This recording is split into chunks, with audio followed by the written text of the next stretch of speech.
madame s'il vous plaît taxawal na nga xaar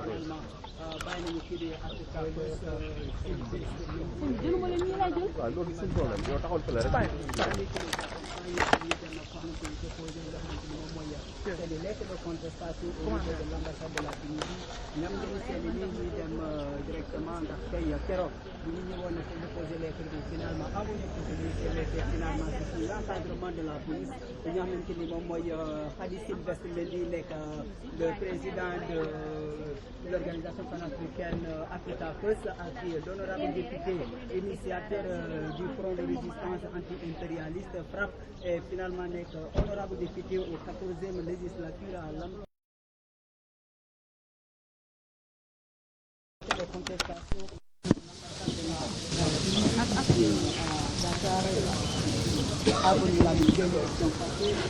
alors chers internautes gis ngeen ñoom ñu ngi noonu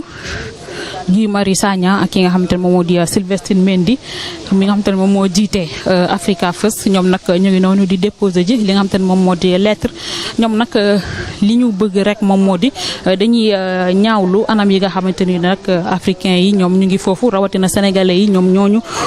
nu ñuy dundee foofee ca Tunisie loolu nag la ñuy ñaawlu loolu moo waral ñu daal di déposer benn lettre bi nag semaine passée ñëwoon nañoo déposer ko moom ak ki nga xamante moom moo di Aline Gérard Koita waaye nag dañ leen daal di mujjee jàpp bi yoon nag xamul lu tax ñu bàyyi leen ñoom ñu jàll mais ñaari nit rek la ñu bàyyi ñu jàll ndax nag ñoom délégation la woon délégation bi nag ñu mën cee lim ki nga xamante ne moom moo di benn donc dañuy jéem a xool benn le temps que ñii di déposer rek bu ñu mënee am réaction benn rek alors benn nee na non alors benn moom nee na moom mënagul wax donc xam naa dañuy xaarandi rek ñu jéem a xool aussi ki nga xam te moo di Aline Gérard su fekkee ni que mën nañ ci sànni quelques kàddu en attendant Gérard alors Gérard ñu ngi lay nuyu yaa ngi en direct sur Bour News su fekkee am na quelques kàddu yoo xam te mën nga koo sànni rek laata kii di Guy Marius Sagna ak Justine génn alors ñu ngi ñuy wax ngir ñu jóge fi donc ñu ngi wax ñun ñu jóge fi alors Gérard. waaw donc yaakaar naa bu ci kanamee tuuti le camarade Marius Sylvestre Mendy bàyyi nañ leen pour ñu yóbbu lettre bi yaakaar naa ni après ñun tamit dinañ daal di dem déposer de manière individuelle aussi waaw. waaw ngeen gis ne aussi li ngeen di gis policiers yi ñoo ñuy dàq nee nañ nañ dem de l'autre côté gis ngeen bi nga xamante ni ñu ngi joxe instruction xam naa gis ngeen ko mu def si ne leen nañ dégager ba ne leen kon xaw nañu dégager ba côté bi taxaw jàkkaarloo ak fi nga xam ne mooy toujours ambassade Tunisie mais gis ngeen Guy Marius Sagna ànd ak ki nga xamante ni mooy Marie Cardinal ñoo ngi noonu di déposer lettre bi xam naa ci kanam tuuti dinañ génne danañ def déclaration ak wan ñi aussi accusé de réception bi liiral ñu aussi liñ bind ci lettre bi li waral ne li ko waral coow li xam ngeen ko mooy li xew Tunisie xamante ni ñu ngi fi beddi noir yi bala yoon nag ñëwoon nañ déposé ñu jàpp leen tey aussi ñëw nañ di déposé waaye jàppaguñ leen boog ci liñ mën a wax bàyyi nañ leen Guy mi ngi noonu di déposé ak beneen naataangoom Africa First ñu xaar tuuti ñu génn def seen déclaration li fa jot a xewagum wala li ñu mën a gisagum First. alors mu ngi noonu comme Bour nu mu ko waxee rek chers internautes de Bour News lii moom moo xew fii ci ambassade Tunisie alors Guy Marius Sagna moom nag moom moo jiite kuréel gi di FRAPP ñoom nag dañoo daal di ñëw ànd ak yeneen kuréel bu ci mel ni Africa First ki ko jiite rek di Sylvestre Mendy ñoom ñëw daal di déposer ab lettre fii comme ni ko Bour waxee rek dañuy daal di taaxirlu suñu déposer ba noppi rek ñu jéem a xool naka la ñuy def ba ñu jéem a xool rek naka la ñuy def ba ki nga xamante ne nii moom moo di Guy Marius Sagna mu daal di ñuy liiral li nga xamante ne loolu la ñu bind ci seen lettre boobee alors ba tey ñu ngi fi waaye nag les conditions ne sont pas favorables pour ñu mën a def suñu liggéey comme il se doit ndax ñu ngi ñuy repousser pour ñu mën a dem de l'autre côté alors tout à l'heure yéen a ngi doon gis ni que yéen a ngi doon am image Guy Marius Sagna ak Sylvestre Mendy ci buntu ambassade bu Tunisie waaye nag gis ngeen comme ni ñu repousser nii comme ni ngeen ko gisee ci image yi ñu daal di def bloc nii repousser ñu ba fi nga xamante ne moom moo ci ñu sori ambassade bi.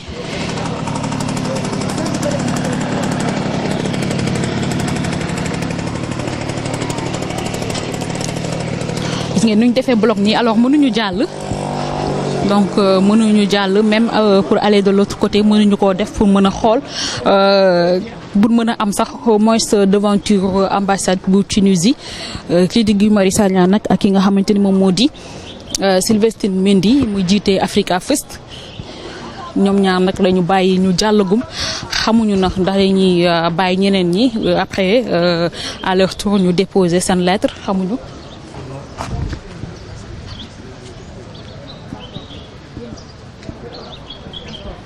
SNP alors ñu ngi signalé ni ko aussi am na benn kuréel boo xamante ni mu ngi fii di SNP muy Sénégal. Notre priorité. Sénégal notre priorité alors mën nga ñu rappeler juste ce tour. C'est Ababacar Diémé. Ababacar Diémé. Membre fondateur de SNP. Membre fondateur de SNP. Oui di ànd ak sama camarade Cheikh Bakhoum. Cheikh Bakhoum. D'accord alors yan kàddu nga ñu mën a waxagum laata kii di honorable Guy Marius Sagna génn pour def déclaration. Bon affaire benn la rek on pensait que peut-être dina doon métti comme ni mu yàggee mel mais on a vu que malgré la réaction de la Banque mondiale voilà aussi en plus tamit image yi jàll wane na ko ni ay jamono ay citoyens dugg nañu pour dem déposer lettre de contestation la police mu sànni leen ay lacrymogène loolu la ñuy déplorer donc cette fois-ci on a vu que ni loolu amul. Ils nous ont depuis bu ñu egsee fii nii gars yi dañoo ne carrément 3 personnes ñoo war a dugg après au fur ñu dellusiwaat nañu 2 personnes ñu war a duggaat léegi ñu bàyyi Guy Marius Sagna et Sylvestre bu Africa First ñu dem xool la moo ci nag en attendant bu ñu paree ñun tam ñu dem déposer individuellement. alors loolu lañ leen di wax da ngeen di déposer par deux ñoom ñooy njëkk a déposer su ko defee après le reste du groupe ñoom dañuy déposer individuellement. waaw loolu lañ leen di wax xoolee xaw ma ñoom lu ñu jàpp nag. Du coup parce que dañ leen ne dañoo laaj 3 personnes ñu accepté 3 personnes yi dem ba certainement ñëw ñu leen 2 personnes ñu bàyyi 2 personnes ñu après gi nee naa leen carrément après les autres vont aller déposer individuellement je sais pas s'ils vont accepter ou pas parce que xam nañu carrément ni li ñu war a def fii nii bu ñu ko bu xasee ba jàll ça sera une information qui sera propagandée au niveau mondial. alors la dernière fois ba ñuy déposer yaa ngi fi woon. non nekkuma fi woon dama amoon ay yite. moo tax mais préparé woon naa pour ñëw vu ma am benn contrainte moo tax mu jëw maa ñëw waaw. d'accord merci beaucoup xanaa dañuy jéem aussi jël ki nga xam te moom moo di sa camarade bi rek ñu jéem tur bi naka la. c'est Cheikh Bokho la. Cheikh Bokho alors Cheikh Bokho loo ñu mën a wax tey jii si seen dépôt de lettre de protestation. comme ni ko sama camarade bi waxee rek dañoo ñëwoon tey doon métti lu li nga xamante ni tey suñu ay doom yi nga xamante ne ñu ngi Tunisie actuellement di ko dund. Mais du question ay Sénégal lu ñuy xeexal wala mais du ñuy xeexal képp ki nga xamante ne mooy nit ku ñuul quoi parce que boo gisee ñoom seen ay doom ñu ngi fii néegin suñu dëkk en bonne santé en sécurité kon ñun loolu ñuy ñaan ci président Tunisie bi nu ñuy protéger ay doomam fii néegin mu protéger suñu ay doom foofu quoi ba ñu ne ci jàmm ak salaam ba bu ñu tëddee dal quoi parce que ay doomam ñu ngi fii ci jàmm ak ci salaam dara jotul leen quoi ñu loolu ñuy sàkk mais aussi ñu respecter la race noire. parce que dafa jot ñoo xam ne ñun li Cheikh Anta Diop waxoon ñëpp si nit ñu ñuul nañu bàyyi ko du ñoo yëbb mais ñun nit ku ñuul mooy base bi mooy lépp quoi. ñëwoon nañ fi premier jour doon déposer suñuy lettre mais malheureusement mujjul demee comme nu mu demee tey dalal nañ ñu accepté ñu ba proposer ñu 2 personnes pour ñu mën a dugg contrairement ak keroog bu ñu ñëwee door nañu lacrymogène force nañu yóbbu nañu central fa nañu mujj fanaan mais yàlla baax na quoi ba tey ñëwaat nañu encore dellusiwaat nañu bëgg déposer suñu lettre ba ñu accepté nañu kon ñu ngi sant yàlla bu baax a baax. merci beaucoup alors ba tey ñoom ñu ngi ñuy dégager gis ngeen ba fi ñu taxawoon rek ñu ngi ñuy repousser gis ngeen nee nañu ñu dem fi nga xam te ne moom moo di ci ginnaaw. alors gis ngeen depuis ba ñu commencé ba tey ñoom ñu ngi repoussé donc bàyyiwuñu ñu def suñu liggéey comme ni ñu ko waree en Mbour. waaw ñoo ngi dàq ñi nga xam ne ñooy activistes yi mais membre de la société civile waaw ñu ngi leen di. dinañu déposer par force dépôt moom par force la. tey moom bàyyi nañ leen ngeen déposer tey. waaw mais ci xam nga ni lii moom moo gën a civilisé par exemple keroog ñëw nañ fi.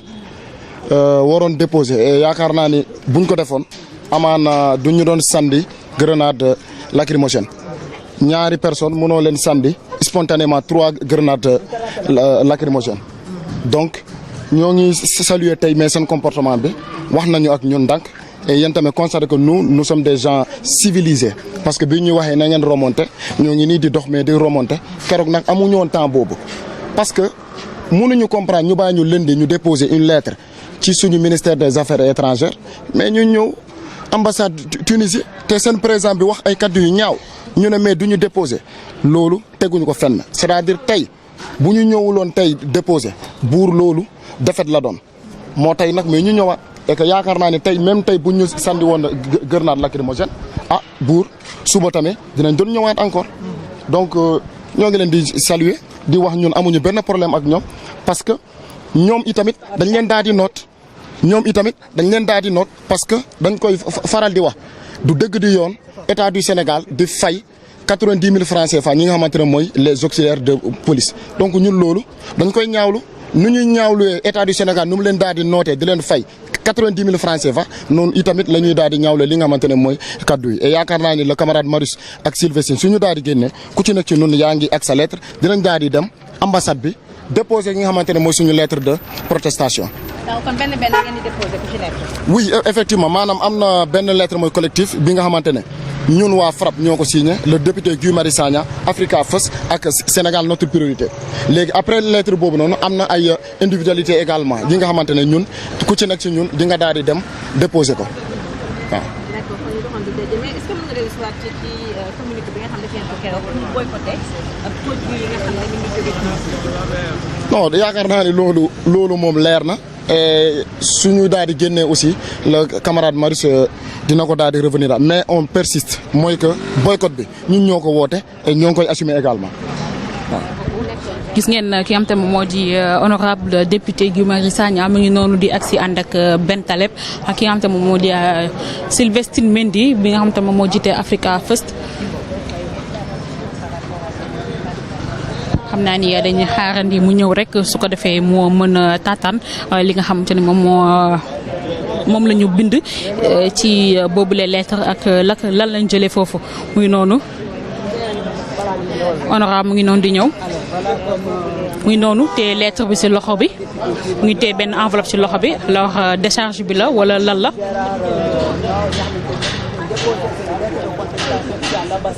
alors honorable. na ngeen def. honorable lii la décharge bi. alors finalement ils ont. Est-ce que c'est clair? finalement déposé ngeen.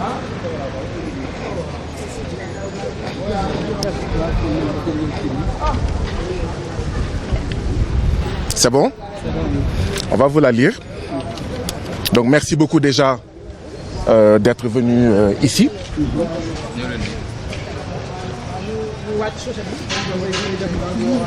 À l'invitation des mouvements Africa First, Sénégal notre priorité, le Front pour une révolution anti-impérialiste populaire et panafricaine FRAPP, et moi-même député du peuple sénégalais, nous venons de déposer une lettre de protestation à l'ambassade de Tunisie au Sénégal. Vous savez très bien que samedi dernier, nous voulions tenir une manifestation devant l'ambassade de Tunisie au Sénégal. Cette manifestation, ce rassemblement a été interdit. En lieu et place d'une manifestation, nous avons voulu déposer des lettres de protestation.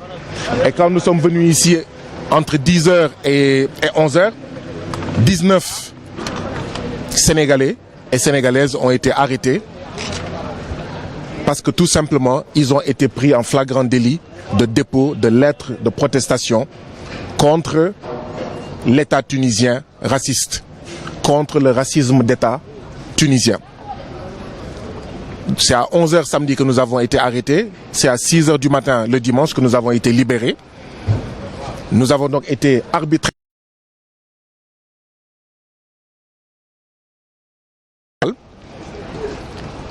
Mais nous avons décidé qu'il fallait que nous revenions aujourd'hui parce que le dépôt d'une lettre de protestation est un droit banal, simple, dont l'exercice ne doit pas être piétiné, ne doit pas être empêché par le président Macky Sall. C'est pourquoi nous avons dit, oui, le samedi 4 mars dernier, le président Macky Sall nous a lancé des grenades lacrymogènes et a mobilisé des centaines de policiers pour nous empêcher de protester contre la négrophobie d'État de la Tunisie. Mais nous allons lui montrer que, quel que soit le nombre de grenades lacrymogènes qu'il va mobiliser, qu'il va lancer, cette lettre-là, nous allons la déposer. Et oui, nous sommes heureux de dire à tous les Sénégalais, de dire à tous les Africains, de dire à tous les démocrates et progressistes de la planète Terre que ce dépôt a eu lieu, vient d'avoir lieu. Nous allons vous lire le contenu de la lettre adressée à l'ambassadeur de la Tunisie ici au Sénégal. En français, puis nous allons essayer de la résumer, cette lettre en wolof. À monsieur l'ambassadeur de la Tunisie au Sénégal, objet, lettre de protestation. Monsieur l'ambassadeur, nous, Front pour une révolution anti-impérialiste populaire et panafricaine frappe, Africa First, Sénégal notre priorité SNP, et le député Guy Marius Sagna, venons par cette présente lettre dénoncer l'utilisation des Noirs africains comme bouc émissaire de la crise sociale en Tunisie. Cette tentative de manipulation des Tunisiens explique l'utilisation par le président tunisien à l'endroit des Noirs africains. L'État tunisien xénophobe et négrophobe a ainsi commencé à opprimer, à persécuter et à encourager l'oppression et la persécution des Noirs africains en Tunisie du fait de la couleur de leur peau. Et pourtant, les Tunisiens ne sont ni opprimés ni persécutés en Afrique subsaharienne. Vous direz au président tunisien xénophobe et négrophobe que les 35 000 Tunisiens qui sont entrés irrégulièrement en Europe en passant par la Serbie et l'Italie en 2022 n'ont pas un projet de grand remplacement, pas plus que les Africains noirs qui entrent en Tunisie. Les 35 000 Tunisiens qui sont entrés irrégulièrement en Europe en 2022 sont les victimes des mêmes politiques que les Noirs africains qui entrent en Tunisie pour y rester ou qui y sont juste de passage. Que l'État tunisien accepte d'être le gendarme d'une Europe forteresse qui pille nos pays avec la complicité de nos dirigeants et qui demande à la Tunisie de contenir le flot de populations appauvries est le choix de la Tunisie. Et pour mieux endiguer ce flux de personnes en provenance de l'Afrique subsaharienne qui vont en Europe, l'État tunisien a besoin d'étiqueter négativement, racialement, les Noirs. Nous condamnons la traque, la chasse à l'homme noir ayant découlé de cette posture xénophobe et négrophobe de l'État tunisien. C'est pourquoi nous avons lancé une campagne Boycott Tunisie contre toutes les marchandises et services tunisiens en Afrique subsaharienne et dans la diaspora. Si la situation des Noirs devait ne pas s'améliorer dans les meilleurs délais, d'autres mesures seront prises en plus de ce boycott Tunisie. Si les représentants de l'État sénégalais font preuve de lâcheté, de couardise pour ne pas condamner énergiquement le racisme d'État tunisien, soyez assurés que cela n'est pas notre cas. Si nous condamnons le racisme d'État tunisien, nous saluons la posture de plusieurs Tunisiens et d'organisations tunisiennes qui posent les vrais débats à des années-lumière de cette négrophobie et manifestent contre les politiques de l'État raciste de Tunisie et dénoncent aussi le traitement scandaleux fait aux Noirs africains actuellement. Nous exigeons des excuses du président tunisien, l'arrêt de toutes les mesures négrophobes prises en Tunisie, la protection par l'État tunisien de tous les Noirs qui sont en Tunisie. En espérant une prise en compte de nos préoccupations par l'État tunisien, veuillez recevoir nos salutations antiracistes. Dakar, le 9 mars 2023, Africa First, Sénégal notre priorité, frappe, Guy Marius Sagna, député de la 14e législature. Kon mbokk yi ñun ñoo ko déggandoo président Macky Sall dafa waxoon samedi bii passé ne ñun doomu Sénégal di gis ñuy toroxal di noot der bu ñuul fële ca Tunisie nañu du ngeen déposer bataaxal ci ambassade du Tunisie ngir ñaawlu der yu ñuul yi nga xam ne ñu ngi leen di noot di leen di toroxal ci Tunisie ndax lan ndax dañoo ñuul ndax lan ndax seen der dafa ñuul. Président Macky Sall bañal ñu ko samedi musuñu gis Sénégal bu muy Sénégal ba léegi lu dul ci jamono président Macky Sall ñuy jàpp ay nit ndax lan dañuy déposer bataaxal pour ñaawlu naxarlu gàkk-gàkk bi nga xam ne ñu ngi koy teg ci doomu der bu ñuul fële ca Tunisie ci jamono jii ñu jàpp ñun fukk ak juróom-ñeent bàyyi ko ci mouvement Africa First Sénégal notre priorité ak Front pour une révolution anti-impérialiste populaire et panafricaine muy FRAPP ñu jàpp ñu diggante 10 heures ci suba ba 11 heures ci suba téye ñu commissariat central ba dimanche ci 6 heures du matin ñu bàyyi ñu génn 6 heures du matin mel ni président Macky Sall bàyyi bi mu ñuy bàyyi 6 heures du matin bàyyi wu ñu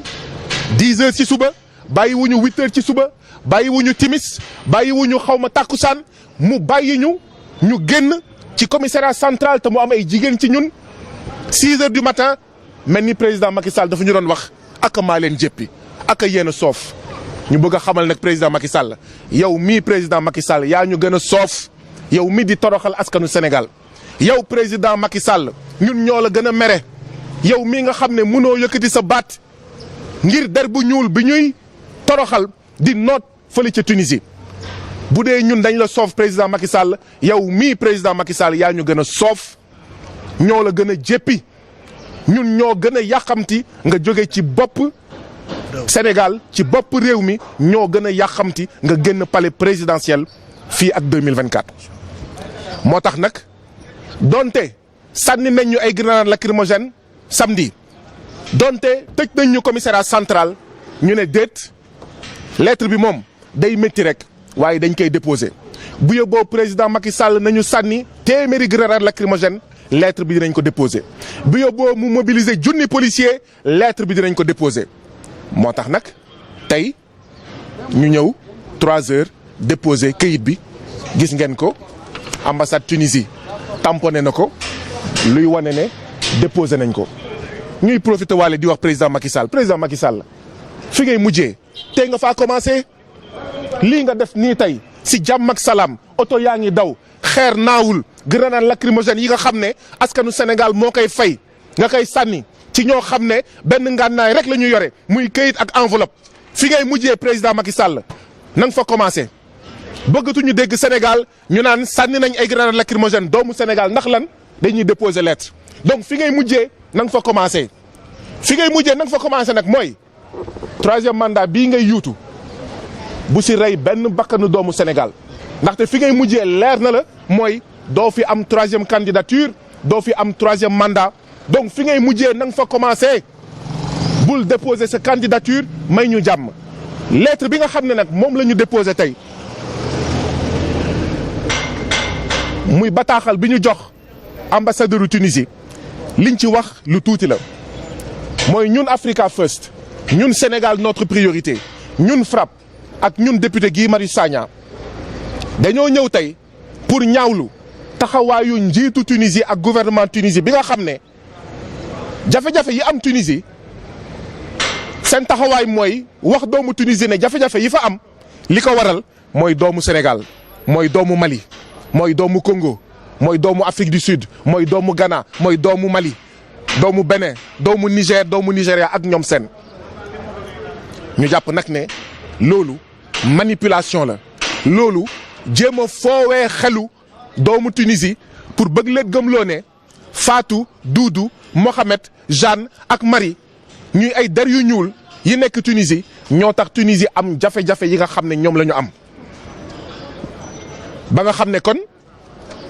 li ñu mën a wax mooy état Tunisie président Tunisie raciste la négrophobe la maanaam dafa bañ der bu ñuul dafa am taxawaay ñu bañ der bu ñuul kaddu yooyu nag président bu Tunisie am ci der yu ñuul yooyu moo waral tey jii nii ñuy buntu xatal doomu Afrique yi seen der ñuul ñu leen di sonnal di leen di tongali di leen di dàqe di leen di buntu xatal di leen di saaga di leen di dóor di leen di dàq ci seen këru liggéeykaay ba étudiants yi sax mënatuñu dem université yi nekk ci Tunisie ndax ragal ñu dóor leen ndax ragal ñu sànk leen ndax lan dañoo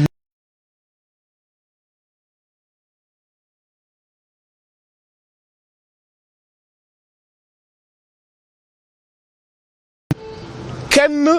sonnalul doomu Tunisie kenn dóorul doomu Tunisie kenn saagawul doomu Tunisie kenn nootul doomu Tunisie kenn buntu xatalul doomu Tunisie yow ambassadeur u Tunisie waxal ñu président bu Tunisie ne ko 35 000 Tunisiens yi nga xam ne ñoo duggoon atum 2022 ci Europe jaaree Italie jaaree Libye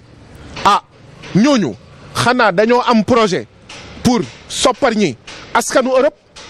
ba tax nga jàpp ne nit yu ñuul yi bàyyeekoo ci réewu Afrique te di ñëw wala di jaar ci Tunisie dañoo bëgg a soppar ñi nga xam ne ñooy askanu Tunisie yow ambassadeur u Tunisie waxal ñu président bu Tunisie ne ko 35 000 Tunisiens yi nga xam ne dañoo dugg ci Europe atum 2022 te amuñu kayit amuñu sax kayitu suukar waxal ñu ko sa président ne ko 35 000 Tunisiens yooyu dañuy daw dañuy gàddaay ndax politique yi nga xam ne moo am biir Tunisie nit yu ñuul nag yi bàyyeekoo ci suñuy réew ñun di jaar Tunisie wala di dem Tunisie politique yi nga xam ne ñoo dawloo 35 000 Tunisiens yi atum 2022 politique yu mel noonu ñooy dawloo doomu Sénégal doomu Mali doomu Togo doomu Niger doomu Kenya doomu Nigéria moo leen di dawloo seen réew ngir jéem a dem Tunisie wala jéem a dem fële nga xam ne moom mooy ci tugal bu dee Tunisie dafa nangu nekk alkaati Europe ndaxte dafa déggoo ak Europe ginnaaw buñ ko fayee wala yombal ko ay mbir dafa déggoo ak Europe ci ne nit ku ñuul bu ñëw na ngeen fexe ba téye ko lu ngeen ko munti def na ngeen ko def pour mu romb loolu Tunisie am na ci sañ-sañ waaye bu boobaa bu Tunisie fen tunisien yi bu Tunisie fen africain yi bu Tunisie fen àddina bi ci lan moo tax ñuy doxalee noonu moo tax dàqe ak tongali bi nga xam ne ñu ngi koy dàqe nit yu ñuul ci Tunisie noot yi nga xam ne ñu ngi koy noot nit ku ñuul ci Tunisie ñu ngi koy ñaawlu ba fu ñaawlu yem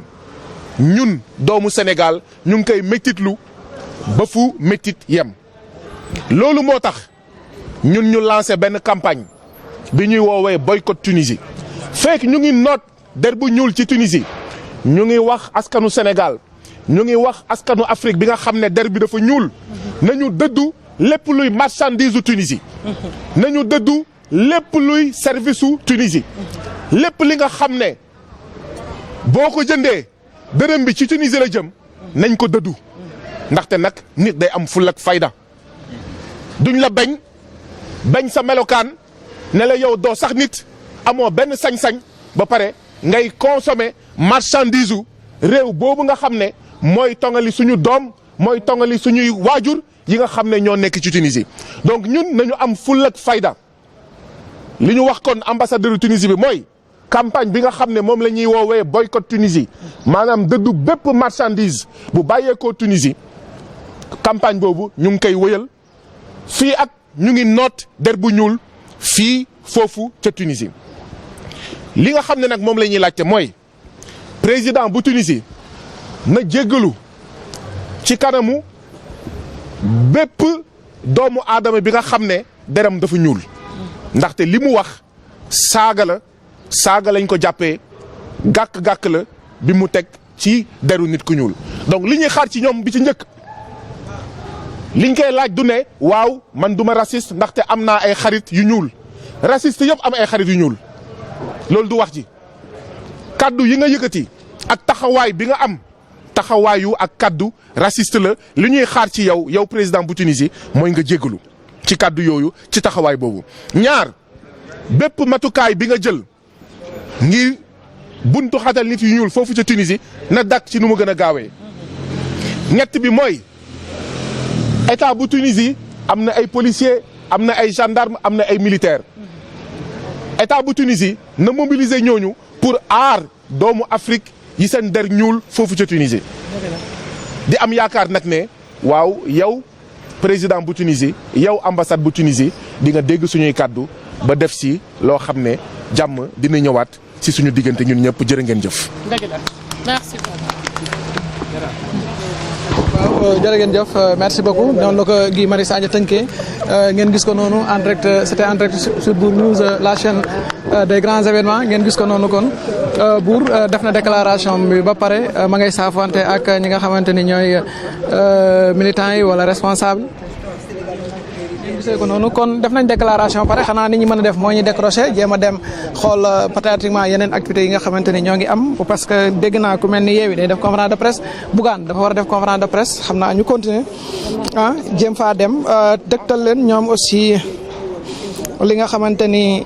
ñoom la war a def yaa ngi dégg kon ñu ngi continuer dem ñoom gi ngi noonu di dem ñoo ngi noonu di ñibbi léegi noonu xam naa ñu fexe ànd gunge leen rek ñu dem ñibbi après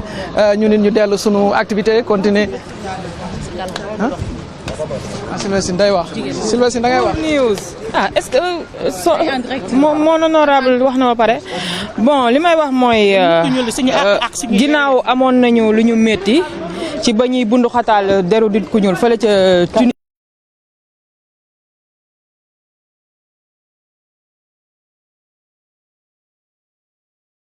responsabilité ci ba nga xamante ne suñu président de la république ñamewul wala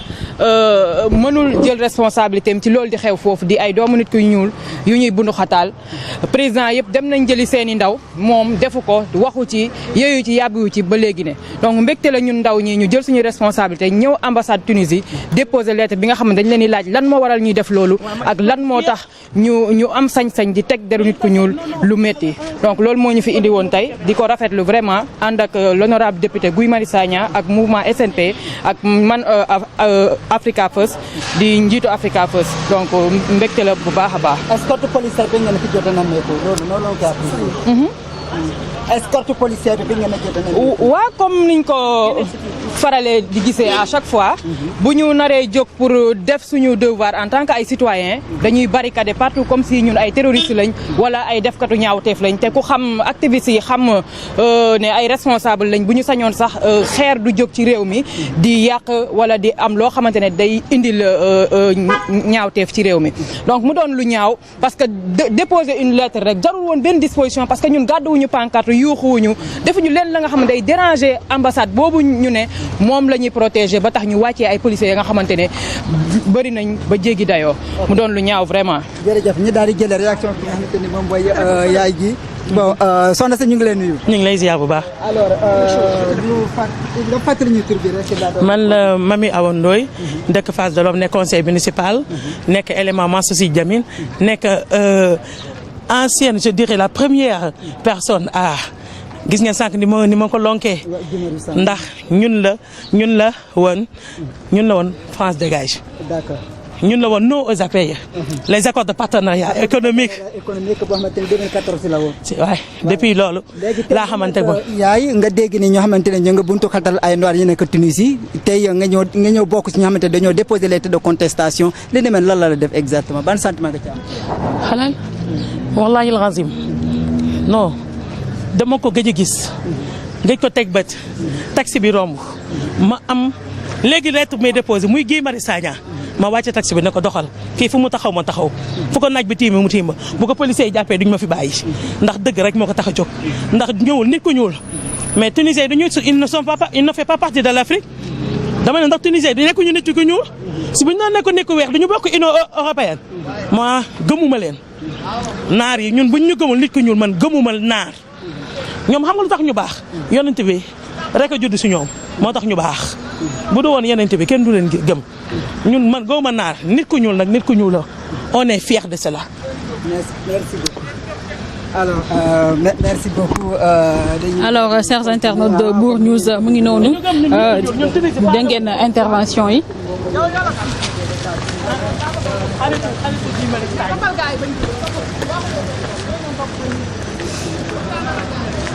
Alors chers internautes de Bour News mu ngi noonu ki nga xam te moom moo di Guy Marius Sagna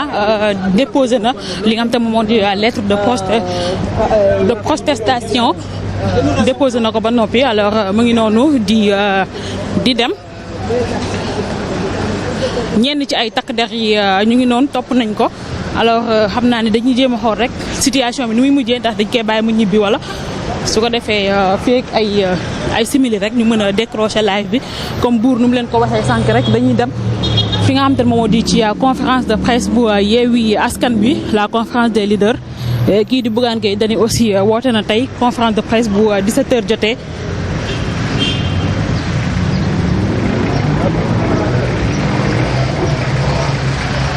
donc voilà chers internautes de Bour News mu ngi noonu tey nag Guy Marius Sagna moom moo ñu àndoon ak ay naataangoom ñëw déposé fii ab lettre fii ci ambassade bu Tunisie donc mu ngi noonu dañ leen di jox rendez-vous tout à l'heure rek foofee ca conférence de presse bu Yewwi Askan Wi ak bu Bougane Gueye Dany donc restez connectés sur la chaîne des leaders Bour News.